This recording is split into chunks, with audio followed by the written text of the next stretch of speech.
Hi everyone, in front of me I've got ZTE Axon 30 and let me share with you how to reset up preferences on this device.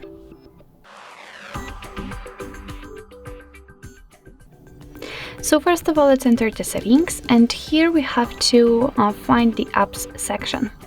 Now let's tap on see all 39 apps, of course 39 in my case, and here tap on the three dots icon in the right upper corner. Now let's tap on reset up preferences, as this is the option we're looking for, and here your device will inform you that it will reset all preferences for disabled apps, disabled app notifications, default applications for actions, background data restrictions for apps, and any permission restrictions. What's more, no worries, you won't lose any app data, so simply tap on reset apps, and basically that's all.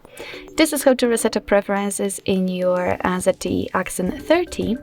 Thank you so much for watching. I hope that this video was helpful, and if it was, please hit the subscribe button and leave the thumbs up.